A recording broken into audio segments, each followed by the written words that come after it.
That is all Marvin, right? So I want to shout out Marvin, right? So them.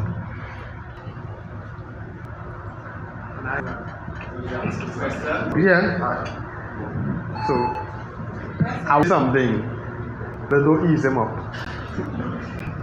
They don't ease him up. If you listen to him, you're gonna have a lot of persons were behind him, pushing him, and we need to continue to support him so he could reach where he needs to be.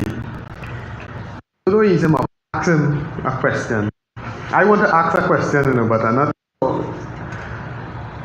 I believe that it's a lot of emotions to pour out into this book so that we could experience them.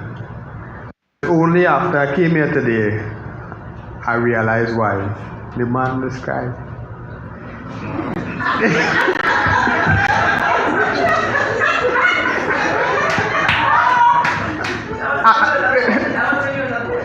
I could well place that. You see, we need to we as men as well, we need to be open about how we express our emotions and how we put it out there, because it has support. So You see? just now crying. I thought we You done. already gave only one side part of the story, yeah? Right? So let me tell you the story, right?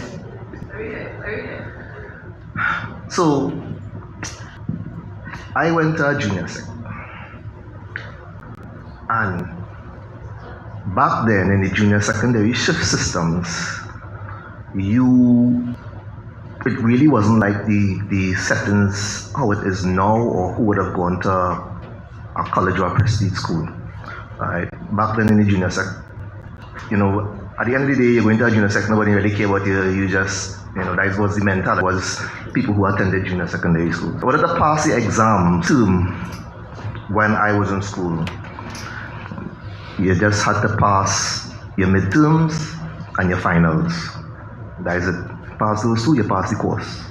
So you could have lined the whole term you lined in school. Just pass those two and you pass the exam. When I went to America, you had daily quizzes. You had every week you had an exam.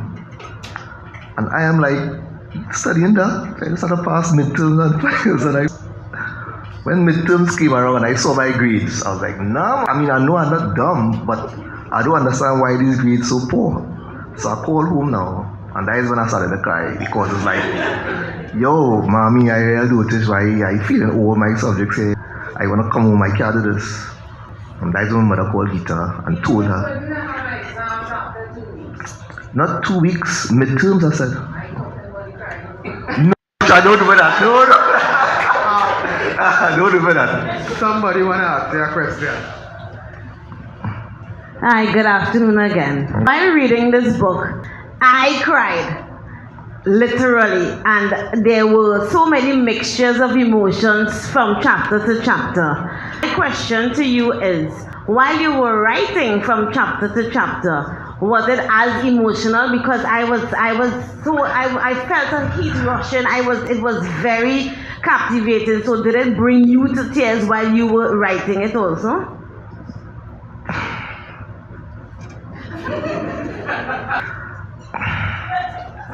So while I was writing the book, it had certain parts. Even though I know what was going to happen, my heart was racing. Like it had certain parts when somebody was about to get murdered or something, right? I knew what was going to happen. So yeah, it would have stirred up some emotions in me. I didn't cry for that though. Right. Say no more. Hi, Kevin. Hey, what's going on? So I haven't read the book, we just spoke after. There's a particular scene in the graveyard, you would know. Yeah. Uh-huh. No, it is based on any true life event. The entire book is a fiction. It's my imagination. That is from reading, comic books and stuff like that. It's all fiction. No,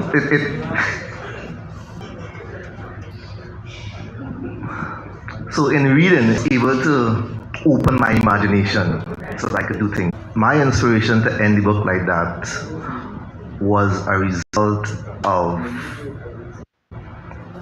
the way things are in life. It's like it's like art imitating life. In real life, too much of the book away because I'm sure people, in real life, you don't get away with bad stuff for too long. It must come to an end at some point in time. Hopefully this is not the end, but see. We will see what happens if there's a part 2. We will see. In the end, but the thing about, I don't like what happened to this guy at the end. Why you did him like that? And that is what these people do bad stuff. When stuff happened to them, that is what their friends would see. Right? And you being a reader of this book, I made you this guy's friend. So when something bad would happen to one of them, it's like, yo, this is my friend. So what happened to my friend? Why did my friend like that? But that's what happened in real life. With these guys doing all this type of stuff that they're doing, they are still somebody side the book to have conversations. Because we might look at them as monsters and people and whoever. But by somebody who helping Granny cross the road, by somebody who, doing stuff for somebody. So all of us have good and bad. So both characters are dear to me, because I might be a good person to you, but I might be it just depends on the day you catch me.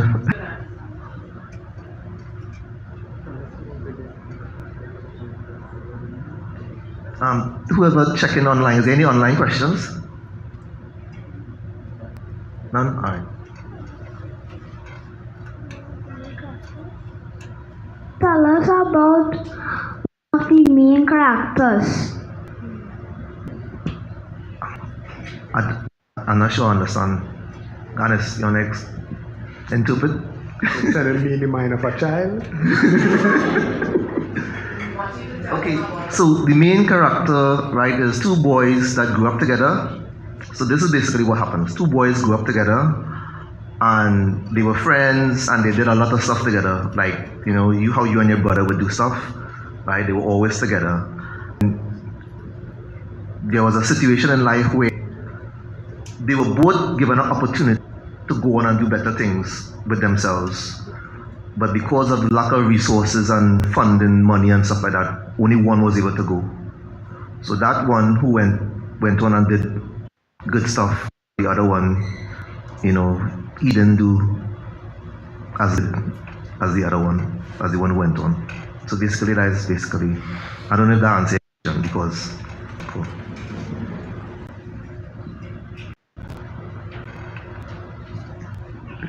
But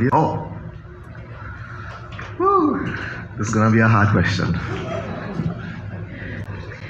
Do you think this book should be restricted? Do you think that this book has potential to should be allowed to continue doing what they're doing?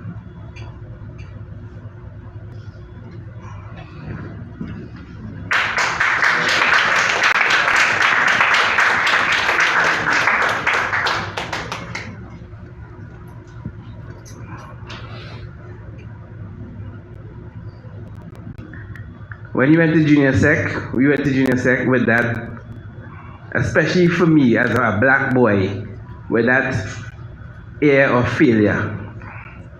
Yeah? If you didn't get it from your parents, you got it from your teachers. You were good. And I am so proud to sit here today in front of a brother who, amongst a lot of brothers, snags everybody, who somehow we all came out the other side of life. More than nothing, much more than nothing, and say something every day. And I don't think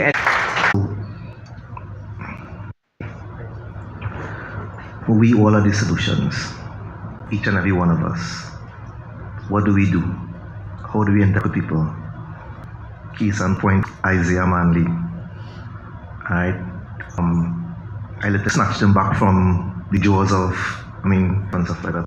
It snatched him back. That's why he was so emotional because he knew.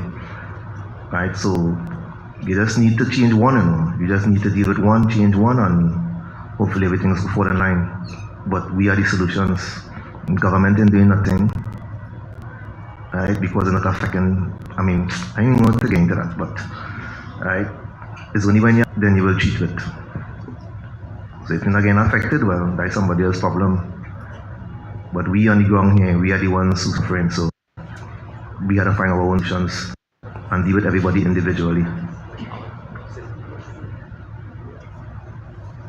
So we're taking the last question from this young lady, and you will get further instructions after. Good day. As a person who enjoys reading and actually had the idea of wanting to write something on my own, I have a question on the process of you writing this book. Was there a time where you didn't feel like you could continue, and how you did that? Alright, so as a person who is writing and I don't want to go on anymore, it's important to have people around you that will hold you accountable. Suzanne hold me accountable for a while because it's so after she read the first part, so when I get more, we're going on. I had a cousin in New York that I used to send stuff to as well, right? And she was like, what happened with the book? What's happening with the book? So the situation is, you need to have a lot of people around you who can hold you accountable and keep you motivated trying to do. So that's the advice I could give you on that.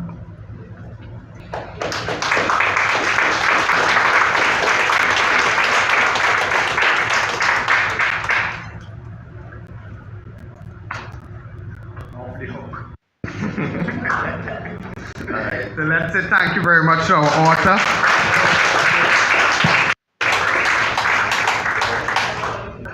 Not great.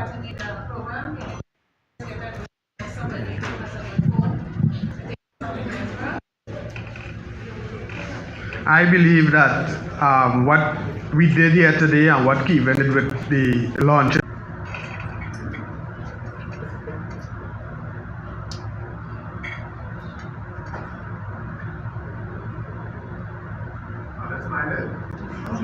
So there's much to be said, but there's also a lot to be read. And you have heard what this book brings to the table.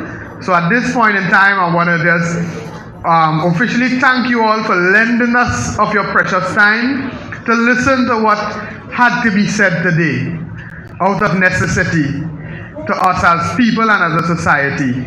As we curtain to this part of today's program, extend an invitation to every one of us as we step out of the auditorium.